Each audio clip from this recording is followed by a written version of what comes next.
Hey everyone, I'm back with another update. In this episode, I'll cover the protest in Mexico City, immigration related news, the aftermath of the government shutdown, and Epstein updates. Of course, I'll end with the noteworthy tidbits.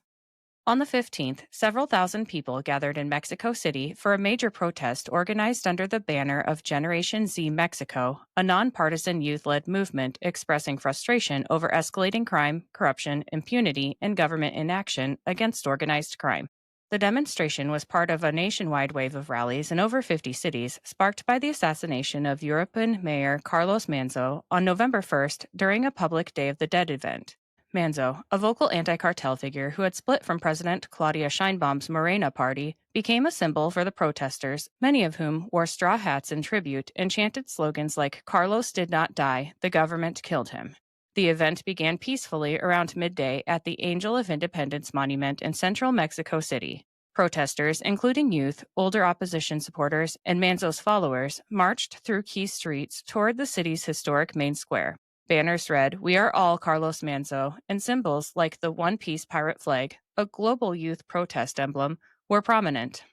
By late afternoon, the crowd swelled near the National Palace, Scheinbaum's residence and office. A small group of hooded or masked demonstrators, referred to as the Black Bloc, dismantled metal barricades protecting the palace using stones, fireworks, sticks, chains, and hammers.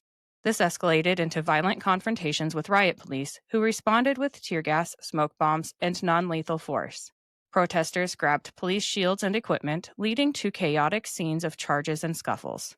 At least 120 people were injured, with around 100 being police officers, 60 of which required hospital treatment for injuries like blows and exposure to irritants. About 20 protesters were hurt. Authorities arrested 20 individuals on charges including robbery, assault, and vandalism, and Mexico City's Security Secretary Pablo Vasquez reported the violence as unrepresentative of the broader march. President Sheinbaum, who is accused of being bought out by the cartels, condemned the violence in a statement and emphasized "no to violence" while defending her administration's anti-crime efforts. On to immigration-related news. Labor Secretary Lori Chavez de Remer announced there will be an end to the H-1B visa fraud, ensuring Americans get the jobs first, saying, "Almost 200 investigations now have been brought forward. There are companies who are using the H-1 visa program who are abusing the program. And we want to make sure we're providing the skilled workforce so that Americans have these jobs first and foremost."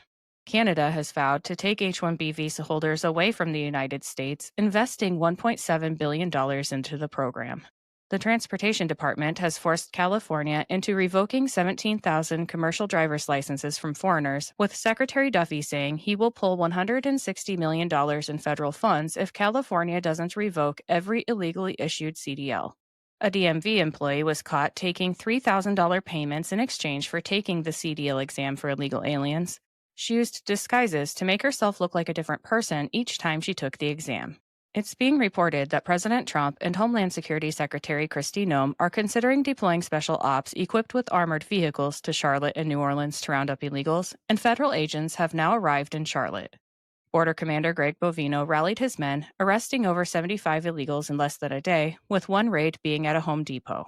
Some local Charlotte Democrats are furious over this and have resorted to harassing Bovino and organizing protests. Protests around the Chicago area ICE facility continue to turn violent, with 6 protesters being arrested for blocking and shoving federal agents. One protester even accosted a CBS reporter live on air. On the flip side, residents in Mequon, Wisconsin were advised to heighten security because an illegal alien South American crime ring is committing burglaries and home invasions in the area. ICE continues to track the 450,000 unaccompanied children trafficked into the United States under the Biden administration, with the intention of reuniting the children with their families. And for comparison, there were over 302,000 migrant crossings at the Darien Gap in 2024 and under 3,000 in 2025 so far, so crossings are still down 99% of what they were only 1 year ago. Let's switch to the aftermath of the government shutdown. House Speaker Mike Johnson is refusing to allow a vote on extending the broken Obamacare subsidies because it's unaffordable and has failed the American people, doing exactly the opposite of what was promised that Obamacare would do. Congressman Andy Biggs created legislation to repeal the Affordable Care Act, and he has the support of quite a few people, including President Trump. Senator John Kennedy is pushing to ban members of Congress from being paid during a government shutdown to help ensure this never happens again. And Speaker Johnson is working to ensure the military, air traffic control, TSA, and essential services are funded fully by January. In good news, the FAA lowered flight restrictions in half from 6% to 3%. Shifting to the Epstein updates. President Trump said Democrats should stop wasting their time with Trump on Epstein and instead should ask Bill Clinton and others about Epstein. Trump ordered the Department of Justice and FBI to investigate Epstein's relationship and involvement with Bill Clinton, J.P. Morgan, Chase, and many other people and institutions, claiming they were on Epstein's island and implying they were the ones engaged in criminal activity. It was exposed that Epstein was texting Stacey Plaskett, a Democrat non-voting delegate representing the U.S. Virgin Islands in the House of Representatives, during a 2019 hearing while they questioned President Trump's former attorney. It appears Epstein may have been coaching Plaskett, which provides evidence to the new theory that Epstein was working with people to take down Trump in 2019. Epstein was also communicating with Michael Wolff, the New York Times, and the House Oversight Democrats around the same time. Now it's time for the noteworthy tidbits, which are brought to you today by Big Fork Brands. Let me tell you about them quick. Sometimes I get on a roll cleaning or gardening, and I need a boost but don't have time for a meal. Big Fork Brand's pork jerky is the perfect choice to keep my momentum, offering high-protein snacks for on-the-go energy boosts. Not only do they offer pork jerky, but they also make pork sticks, bacon sausage, bacon hot dogs, and burger and hot dog sauces. Products come in a variety of delicious flavors, including Thai green curry and maple and brown sugar for the meat options, and gangster and Chicago fire for the sauces. I personally think the original flavor of the pork jerky hits just right after tackling a big chore. It's a little salty and very flavorful. My discount code gives you 20% off your entire order, and it's currently the best deal available. Just visit bigforkbrands.com and enter in my promo code JADE, that's JADE, at checkout. All right, let's get back to the tidbits. Speaker Johnson is pushing to revoke the new law that gives GOP senators $500,000 of taxpayer funds because Jack Smith and the Biden FBI violated their rights, with Johnson saying, to let them cash in, it's just a bad look. I think many of them regret it. He also explained that the optics of it are terrible, and that although Arctic frost was a horrific abuse, sitting lawmakers shouldn't vote for themselves to cash in on something like that.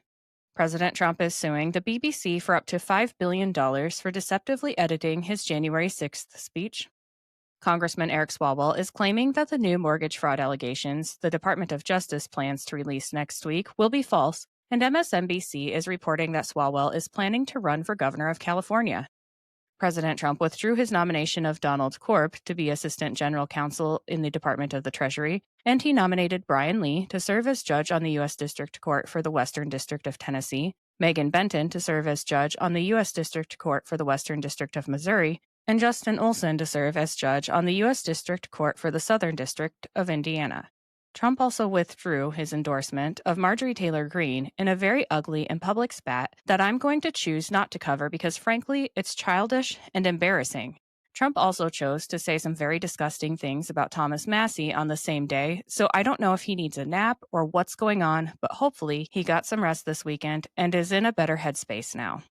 U.S. Catholic bishops voted to ban transgender medical operations at Catholic hospitals.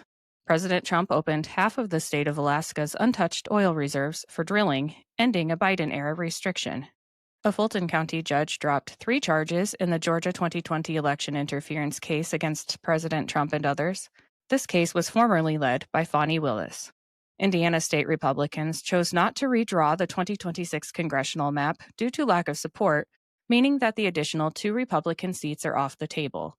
The Republicans who did not support the redrawing are receiving backlash, and Trump's team has begun summoning Indiana lawmakers to ensure the redistricting moves forward.